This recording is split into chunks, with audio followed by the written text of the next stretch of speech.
à tous.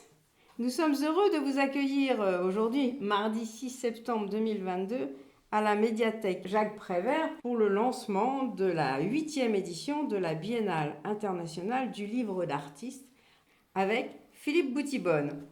Philippe Boutibonne a eu un parcours riche, biologiste, enseignant, écrivain et grand artiste qui a exposé dans des lieux prestigieux. Il a notamment collaboré à de nombreux livres d'artistes. Il nous a fait l'amitié de rejoindre notre collectif qui organise cette biennale. Et lors d'une réunion, spontanément, il a proposé de donner une conférence aux bénévoles et aux curieux dans laquelle il nous donnera sa définition du livre d'artiste. Je vous laisse donc entre les mains d'un spécialiste, Philippe Boutibonne. Eh bien bonjour, je ne suis pas du tout spécialiste, mais j'ai souhaité parler du livre d'artiste parce que c'est devenu quelque chose dont tout le monde parle et finalement je m'aperçois que peu de gens savent ce que c'est. Moi le premier, si on me demande de but en blanc ce qu'est un livre d'artiste, je ne sais pas et j'essaierai de dire pourquoi je ne sais pas. Plus d'ailleurs que ce que je pourrais raconter de positif sur ce livre d'artiste qui a été très bien répertorié dans ce livre, qui est la Bible, dans le fond. Vous voyez, il est assez épais, et il fait le tour de toute l'histoire du livre d'artiste. Dans une lettre que m'avait adressée Michel Butor, il disait ceci, qu'il considérait déjà, c'était bien avant sa mort, il est mort il y a 7 ou 8 ans, il disait « Je considère que nous sommes déjà à l'aube de l'après-livre ». Bien sûr, il pensait à Internet et à toutes ces choses-là. Et dans les lignes qui suivaient, il disait « Les seuls livres d'aujourd'hui qui nous intéresseront dans quelques années, ce sont les livres qui peuvent être considérés comme des livres d'art. » Et ce à quoi on ne fait pas très attention, c'est que les artistes, on s'en fait des idées vagues, mais l'art, on a quand même une idée assez précise. Et quand on dit livre d'artiste, ça contient le mot art, livre d'art, artiste en plus. Donc c'est sur cette question du livre d'artiste que je me suis interrogé, parce que je vous dis, je n'en sais pas plus que vous sur la question. Ce qui m'a intrigué d'abord et intéressé ensuite, c'est la naissance du livre d'artiste. Ça commence quand, pourquoi et comment? Alors, dans mon esprit, en essayant de simplifier, j'ai pensé qu'il y avait une naissance historique dont tout le monde parle, et puis une naissance beaucoup plus floue qui est un peu à la périphérie de celle-ci. Alors la naissance historique, c'est une naissance qui correspond exactement à l'émergence des grands mouvements de l'art, et en particulier l'art conceptuel et l'art minimal. Tous les artistes conceptuels ou minimaux des années 60 ou 70 aux États-Unis, tous sans exception, d'ailleurs ils sont répertoriés largement là-dedans, ont fait des livres d'artistes. Et cette émergence à la fois du mouvement nouveau dans les années 60 et du livre d'artiste les lie intimement l'un à l'autre. Et donc, c'est bien de dire que ça correspond au mouvement, mais quels sont les artistes marquants qui ont permis l'émergence de ces livres d'artistes? Alors, il y en a, elle insiste beaucoup, Madame Méglin-Delcroix, il y en a 4 en gros. Il y en a un qui crée le livre d'artiste sans savoir ce qu'il fait, c'est Yves Klein. Vous connaissez tous Yves Klein et ses monochromes, mais il a eu l'idée à un moment donné, c'était dans les années 60, très exactement, c'était dans les années 54, de faire des livres dans lesquels il intervenait en tant qu'artiste, et il intervenait très bizarrement, parce qu'il transformait le texte en des rayures noires, il noircissait un texte, et il collait là-dessus des papiers de couleur. Et il a fait 2 grands livres qui semblent être la naissance non contestable du livre d'artiste. L'un s'appelle Yves Peinture et l'autre Haguenau Peinture, et il consiste simplement en bandes de papier collées sur des faux textes. Et il avouait lui-même qu'il n'y a pas de livre d'artiste s'il n'y a pas de texte. Donc le texte était complètement flouté, on ne voyait rien, mais dans son esprit il y avait un texte. Donc ça, ce sont les prémices de la découverte ou de l'invention du livre d'artiste. Par contre, dans la décennie suivante, puisque Yves Klein c'est 54, il y a 3 personnages là qui vraiment posent les conditions du livre d'artiste, étant bien entendu qu'à l'époque, Le livre, c'est le livre d'un artiste. Il n'y a pas ce mélange écrivain-artiste tel qu'on l'entend aujourd'hui. Il y a un artiste qui fait son livre. Et là, il y a 3 noms qui émergent. Le premier, bon, vous le connaissez certainement, c'est Édouard Rouska. C'est un artiste, il n'est pas vraiment considéré comme un minimaliste, mais enfin, disons qu'il est dans le territoire de la représentation minimale des choses. Il peint des objets, des stations-service, des usines, des maisons, des cruches, des bouteilles, dont il barre en diagonale ou en dessous l'image avec le nom écrit. Dès les années 60, il a fabriqué, constitué différents livres d'artistes. J'en ai relevé 7 qui ont tous, c'est des noms américains bien sûr, mais qui ont tous en rapport avec la vie de tous les jours. Alors je vous les cite dans l'ordre, ça vous donnera un peu une idée. Ils sont représentés dans le livre là. Il y a par exemple un livre qui s'appelle 27 stations-service. Un autre, c'est quelques appartements à Hollywood. Un autre, quelques petits feux et verres de lait. Un autre encore, quelques palmiers. Il photographie sur la côte ouest des États-Unis des palmiers et il enregistre ça dans un livre. Un autre, c'est 34 parkings abandonnés. Un autre, c'est 9 piscines et verres cassés. En tout cas, non seulement il crée cette notion d'un livre fait par un artiste sans texte, mais il a aussi l'idée d'en faire non pas un petit nombre d'exemplaires, mais déjà un tirage conséquent, puisque ça va entre 500 et 3000 exemplaires. Alors que, on le verra tout à l'heure, la notion qu'on a du livre aujourd'hui, c'est plutôt un tirage beaucoup plus restreint, sinon confidentiel, sinon presque incognito. En tout cas, Rouska, vous le verrez, c'est un de ceux qui a découvert le livre d'artiste. Le deuxième, c'est un artiste qui n'appartient pas à ces mouvements que j'ai cités tout à l'heure, mais qui est l'héritier en quelque sorte du post-surréalisme belge, c'est Marcel Brodars. Et donc Brodars, lui, a fait ses livres d'artistes avec deux lumières, on peut dire. D'abord Magritte, dont le tableau « Ceci n'est pas une pipe », c'est la première image qu'il l'a fait évoluer vers le livre d'artiste. Et le deuxième, c'est le texte de Mallarmé, « Un coup de dé jamais n'abolira le hasard ». Et lui aussi a fait beaucoup de livres d'artistes, hein, mais on ne va pas les passer en revue. Mais l'auteur de ce livre considère qu'il y en a deux qui sont la base même du livre d'artiste. Le premier s'appelle Pense-Bête, c'est une série de collages un peu comme ceux d'Yves Klein, mais dont il n'avait aucune connaissance. Et le deuxième, dont elle dit que c'est celui qui, à son avis, est un vrai livre d'artiste, c'est ce petit livre-là. Il est tout petit, vous le voyez, mais il marque la consécration de ce qu'est un livre d'artiste. Ça s'appelle Un voyage en mer du Nord. Et je vous le montre avec beaucoup d'émotion parce que la première exposition que j'avais faite chez Yvon Lambert en 1972, c'était dans la galerie des L'Échaudé, c'était la première galerie de Lambert. Et il y avait deux salles. Et il y en avait une qui était consacrée à Marcel Brodars et l'autre que j'avais occupée. Et l'année d'après, j'ai appris le décès de Brodars. Et j'ai écrit à sa veuve et elle m'a gentiment envoyé ce livre qui est comme la Bible du livre d'artiste. Donc je vous le fais circuler. Il y a des pages doubles, mais surtout, sur les conseils de Brodars, il ne faut pas les couper. Alors n'essayez pas de les couper. Le troisième personnage qui ouvre le livre d'artiste à la vue de tout le monde, c'est un artiste que je connais beaucoup moins, c'est Dieter Roth, qui est plus un artiste de l'attitude que de l'artitude, si vous voulez. C'est un artiste qui se met souvent en scène, qui fait des actions, des choses comme ça, mais il a créé aussi beaucoup de livres d'artistes. Et le premier qu'il a fait, c'est un Kinderbuch, c'est un livre pour les enfants, qui a été ensuite tiré à plusieurs centaines d'exemplaires, et qui est devenu, à sa manière, un livre d'artiste. Il en a fait un qui est très célèbre.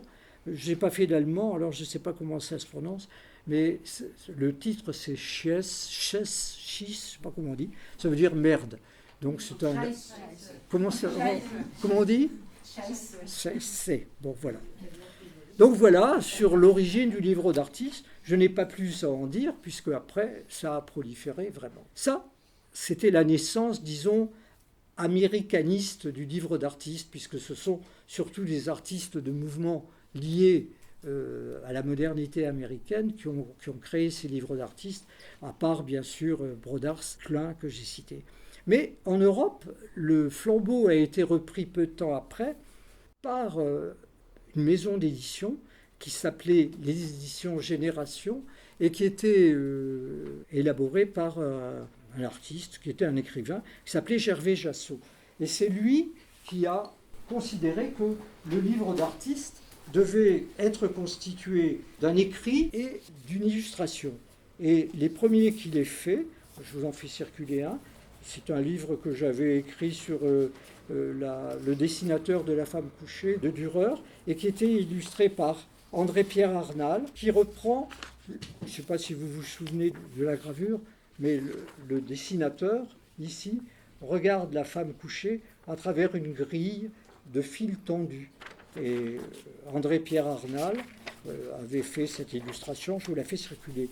En tout cas, en France, sous l'égide de Gervais Jassot et des éditions Génération, c'est souvent les artistes d'une autre veine de la modernité qui était le groupe Support Surface. Vous avez sûrement entendu parler d'eux, c'est-à-dire Deleuze, Devade, Valenzy, Arnal, Pincemin, etc. Et donc, dans ces éditions, il y a eu beaucoup de livres qui y sont parus. Alors, c'est sous emboîtage. Je vous en fais circuler deux. L'un de Christian Prigent, qui est illustré par Daniel Dezeuze, magnifiquement, et puis l'autre illustré par André Valenzy. J'en profite aussi pour faire circuler un autre livre de Daniel Dezeuze, qui est dans une autre maison d'édition, mais qui est un magnifique livre qui mêle le dessin et le texte. Donc, pour résumer notre affaire, les livres d'artistes se constituent autour des mouvements d'avant-garde aux États-Unis dans les années 60, et une autre voie, née en Europe par l'intermédiaire des éditions Génération, qui sont les premiers à combiner un écrit et des dessins ou des peintures. Ceci dit, je n'ai fait qu'évoquer cette naissance sur une dizaine d'années, mais depuis les années 70 ou 80, tout ça s'est multiplié, et là, il y a plusieurs milliers d'artistes qui ont fait des livres d'artistes qui sont répertoriés dans ce volume, que vous pourrez voir à la bibliothèque. Je fais circuler si vous voulez aussi. Attention, il est lourd celui-là. Maintenant, moi, la question que je me posais, c'est qu'est-ce que ça veut dire vraiment livre d'artiste et comment est-ce qu'on peut cerner ce concept du livre d'artiste? Alors, la première chose sur laquelle on peut s'interroger, c'est le nom même, livre d'artiste. Alors, le syntagme, il est difficile à désosser parce qu'il fait appel à deux mots qui sont presque des antonymes, le livre et l'artiste. On dit généralement les artistes peignent, ils ne lisent pas, les écrivains écrivent et ne peignent pas. En fait, ce syntagme désigne une espèce de coalescence d'un couple qui mêle un écrivain et un artiste, et c'est le cas de la plupart des livres qui sont ici. Donc, ce syntagme signe par justement la préposition de, qui est une préposition d'appartenance, le rapport très étroit qui existe entre un écrivain et un artiste. Un espèce de couple indissoluble comme il y a au tennis. Mais comment ça fonctionne, ces couples d'artistes, ces couples de participants, un écrivain et un artiste? Alors, il y a deux façons de faire. On peut se demander si c'est l'écrivain qui choisit l'artiste ou l'inverse. La plupart du temps, c'est l'écrivain qui choisit l'artiste. Et la question qu'on peut se poser, c'est mais est-ce que l'artiste doit faire quelque chose qui a un rapport précis avec le texte? Eh bien, chaque fois que j'ai participé à ce genre d'événements par couple, je n'ai jamais bien compris le rapport qui existait entre le texte lui-même et l'illustration. Il est entendu que le livre d'artiste n'est pas un livre illustré, c'est pas un livre d'images, c'est pas un livre illustré, c'est pas un livre objet, c'est un livre qui coexiste entre un texte, c'est-à-dire un ensemble de mots, de phrases, et un ensemble de traits. Et l'équilibre n'est pas souvent facile à trouver. J'ajoute aussi que ce syntagme livre d'artiste est commun à toutes les langues. Anglais, enfin c'est pas le même, mais ça veut dire la même chose. Anglais, allemand, italien, tout le monde parle de livre d'artiste sans trop savoir de quoi il s'agit. Donc il faut faire coïncider dans un ensemble. Jabès dit où se situe le livre se situe dans le livre. Et donc il n'y a qu'à regarder un livre pour voir ce que ça peut être un livre d'artiste.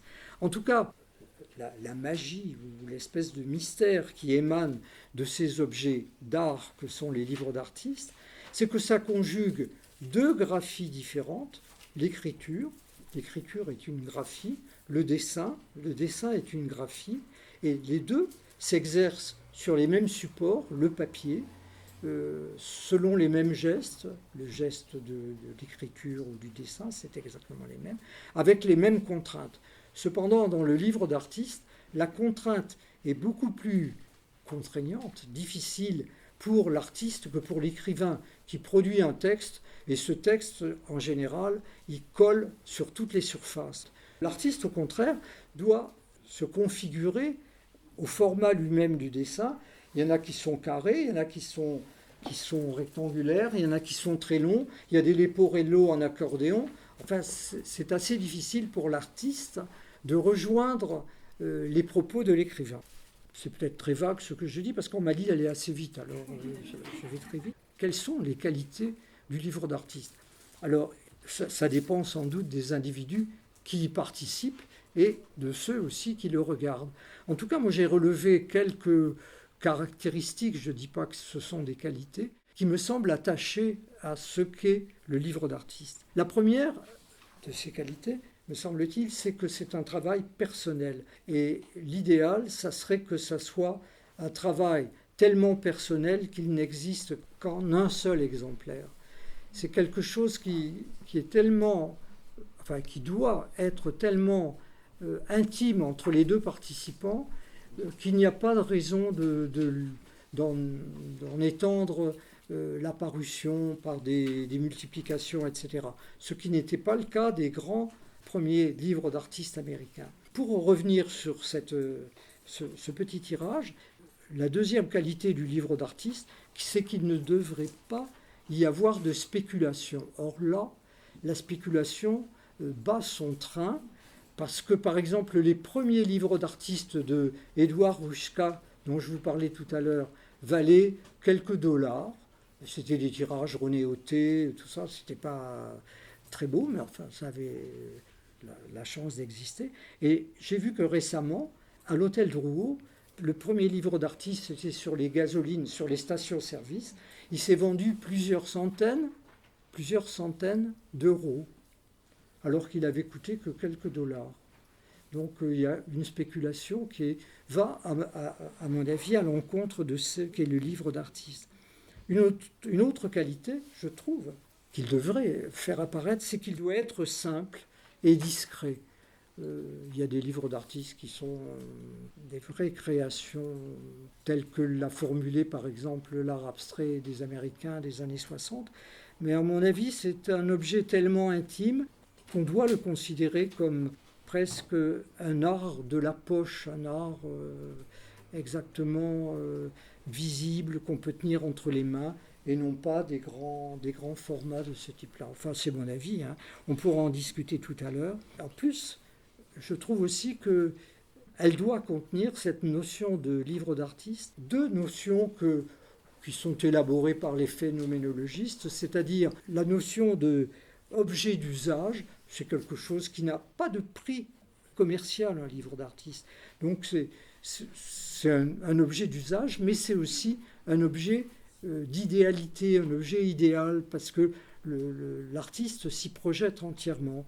Et je trouve que les conditions que je viens d'énumérer, la simplicité, l'absence de prix ou de spéculation, le travail personnel, la discrétion, correspondent tout à fait à ce que l'un des grands créateurs que vous avez vu à la biennale précédente, Daniel Levers, a réussi avec ses livres pauvres. Alors je vous fais passer quelques livres pauvres. C'est surtout les miens, parce qu'il y en a tellement peu qu'il n'y en a pas d'autres. Et donc, vous verrez, mais je trouve que ça... Alors, certains sont faits avec un écrivain et un artiste, d'autres sont faits avec les deux. Moi, j'ai souvent fait écriture et dessin. Je trouve que le livre pauvre correspond exactement à ce qui me paraît être la définition la plus juste du livre d'artiste. Maintenant, ça peut se discuter. Alors, je dois dire aussi que Daniel Devers, ça fait presque 40 ans qu'il fait des livres d'artistes avec les artistes du monde entier, y compris les plus célèbres, mais qu'il a toujours exigé seulement 4 exemplaires, 2 pour lui, 2 pour l'écrivain, 2 pour l'artiste. Et quand c'est l'écrivain ou l'artiste, ils en donnent toujours un au prieuré de Ronsard qui s'appelle près de Tours, là. Il y a un prieuré, je l'ai noté, pardon ? Comment ça s'appelle ? Enfin, c'est là où est conservée la collection du livre d'artiste, et il en a fait 2400 depuis sa création. Elle vient d'être arrêtée. Les derniers, c'était simplement des commentaires de photos anciennes qu'il trouvait dans des salles de vente, des choses comme ça. Une question qui m'avait aussi travaillé quand je pensais à ça, c'est finalement, est-ce que le livre d'artiste, puisque c'est un livre d'art, est-ce que c'est quelque chose de contemporain ? Alors, qu'est-ce que le contemporain, dira-t-on ? D'autres personnes ont réfléchi là-dessus, et l'un de ceux qui a semblé le mieux répondre à ma question, c'est un philosophe italien que vous connaissez peut-être, qui s'appelle Giorgio Agamben. Il a écrit un livre qui s'appelle « Qu'est-ce que le contemporain ?» Alors je me suis rué sur ce livre depuis longtemps, depuis qu'il est paru, et j'ai relevé dans ce livre des points qui me semblent coller avec l'image que je me fais, moi. Je le dis bien, je parle en mon nom, ce n'est pas du tout quelque chose d'encyclopédique, qui correspond à ce que je pense être contemporain aujourd'hui. Le premier mot qu'il faut avancer quand on parle de contemporain, c'est la façon dont Barthes résumait tous les textes de Nietzsche parlant justement du contemporain, dans les considérations inactuelles de Nietzsche. Et Barthes le résumait en ceci: le contemporain est l'inactuel. Donc l'antinomie entre contemporain et inactuel est quand même source d'ambiguïté, mais pas tellement si on y réfléchit bien. Parce que Barthes ajoute que par cette aptitude de l'inactuel, le contemporain, celui qui s'inscrit dans notre temps vraiment, est celui qui est plus apte que les autres, parce qu'il est inactuel, à saisir ce que notre monde nous impose comme l'actualité. Si vous prenez un peu de recul, vous voyez les choses d'une autre manière que si vous avez le nez dessus. Donc le contemporain, c'est celui qui aurait un regard suffisamment exercé pour percevoir non pas les lumières de ce qui crée le monde de l'art aujourd'hui, mais celui qui aurait la lumière particulière d'en distinguer l'obscurité, c'est-à-dire ce qui n'a pas été encore mis en lumière. Et c'est en ceci que Barthes dit que le contemporain est l'inactuel, c'est ce qui n'est pas éclairé, c'est ce que l'on ne voit pas. Et Agamben, bien sûr, bondit sur cette idée et il démontre, avec 2 sciences, la physiologie et l'astronomie, que c'est une antinomie tout à fait plausible. Que nous enseigne par exemple la physiologie du regard et de l'obscurité par exemple ? Eh bien, contrairement à ce que je croyais, et que sans doute beaucoup de personnes croient, c'est que l'obscurité, c'est l'absence de lumière. Et donc que l'obscurité ne se voit pas parce qu'il n'y a pas de lumière. Eh bien qu'on se trompe, l'obscurité est en fait vue par des cellules très spéciales de la rétine ou de la bordure de la rétine. Et ces cellules tout à fait particulières, marginales, on les appelle les off cells, celles qui sont en dehors. Et ce sont elles qui perçoivent l'obscurité. On ne perçoit pas l'obscurité parce qu'on y voit quick, mais on observe l'obscurité parce que ces cellules la voient. Ça, c'est étonnant. Enfin, moi, j'en suis resté les fesses sur ma chaise quand j'ai compris ça. Je ne savais pas. Et pourtant, j'ai fait un peu de biologie, mais Je ne savais pas. Et ça m'a vraiment éclairé, c'est le cas de le dire, même en pleine nuit. Donc ça, c'est le premier point qui fait que, dans le fond, l'obscurité, voire le noir, c'est un acte très positif. Mais depuis que je sais ça, je vous assure que je vois autrement. La deuxième science qui éclaire cette notion de voir l'obscur et de laisser un peu de côté la lumière, c'est une notion astronomique. Alors la notion astronomique, Agamben, qui n'est pas plus astronome que nous, l'a bien épluchée, et il montre que, dans le fond, dans ce qu'on voit de la galaxie, l'intéressant, c'est pas les étoiles. Ça, les romantiques s'y intéressaient. Maintenant, l'art d'aujourd'hui n'a rien à faire avec ce que l'on sait des étoiles, le regard, la sonate au clair de lune, tout ça, ça ne nous intéresse pas. Ce qui nous intéresse, c'est l'obscur. Mais l'obscur, d'où provient-il? Alors, les cellules, les off-cells le voient, mais comment ça se fait qu'il y a de l'obscur? Eh bien, l'obscur provient des étoiles et des planètes. Alors, comment? Alors ça, c'est encore un truc extraordinaire. C'est que dans la galaxie, je vous rappelle que dans la galaxie, il y a galacte, qui est le lait. Galaxie, parce qu'elle est blanche comme du lait. Le galactose, c'est le sucre du lait. Donc dans la galaxie, il y a des milliards et des milliards de galaxies, il y a des milliards et des milliards d'étoiles, de planètes dans la galaxie. Mais il y en a qui, au lieu de venir vers nous, s'enfuient, fuient l'endroit où on se trouve, c'est-à-dire la Terre. Et leur vitesse est bien plus forte que la vitesse de la lumière. Autrement dit, leur lumière, au lieu de nous parvenir, s'échappe de notre vision, et c'est cette lumière absente qui crée l'obscurité. Et ça, je trouve que c'est des notions extraordinaires qui éclairent complètement ce qu'est le monde contemporain. C'est-à-dire, en gros, ne pas se laisser fasciner par la mode, tout ce qui est à la mode, qui est la lumière éclatante des étoiles, mais au contraire, aller puiser son invention dans ce qui est encore obscur, c'est-à-dire qu'il y a, d'une part, je prends les paroles d'Agamben, le trop tôt, qui est un déjà là, c'est la lumière, et le trop tard, qui est un pas encore, et c'est l'obscurité. C'est dans ce pas encore que l'artiste ou le créateur, doit puiser son invention, son travail, et non pas copier ou le voisin, et non pas être à la mode. Vous me direz, c'est une notion qui est un truisme, peut-être, mais je trouve qu'éclairé par le texte d'Agamben, ça prend une valeur lumineuse, y compris celle qui porte sur l'obscurité. Puisque, je le répète, c'est un avis très personnel, moi ce que j'ai toujours voulu faire, c'est de ne pas entendre le chant des sirènes qui me disait, alors je me rappelle une autre histoire, vous me direz que je parle beaucoup de moi, mais je m'excuse, on est entre personnes, on peut le faire. Quand la directrice du musée l'année dernière a voulu que j'accroche des pièces dans une des salles du musée, elle a fait une expo de moi, et à côté il y avait une expo de Judith Regel. Je ne sais pas si vous aviez vu ces pièces au musée.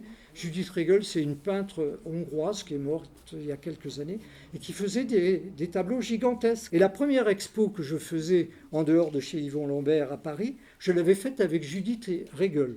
Et moi, j'avais fait des tout petits trucs, et elle, des grands machins. Et Judith Regel avait une amie qui s'appelait Madame Anderson, je ne savais pas son prénom, mais qui était galeriste à New York, et qui me disait chaque fois qu'elle me voyait, Boutibonne, avec son accent américain, Boutibonne, il faut faire plus grand. Et ce chant, je ne l'ai jamais entendu. Moi, je n'ai jamais dépassé des formats A4. Et j'ai plus souvent été sur des dessins ou sur des tableaux de 4 sur 4. Et dans le livre d'artistes que je vous passe là, vous verrez, il y a des tout petits formats, pas plus grands qu'une boîte d'allumettes. Donc, je trouve que cette idée des petits formats, de s'y tenir, c'est une illustration de ce que Agamben entend par l'obscurité. Voilà, j'en ai fini, on peut regarder ensemble. J'ai été un peu brouillon, je m'en excuse parce que je voulais aller assez vite. Merci. Non.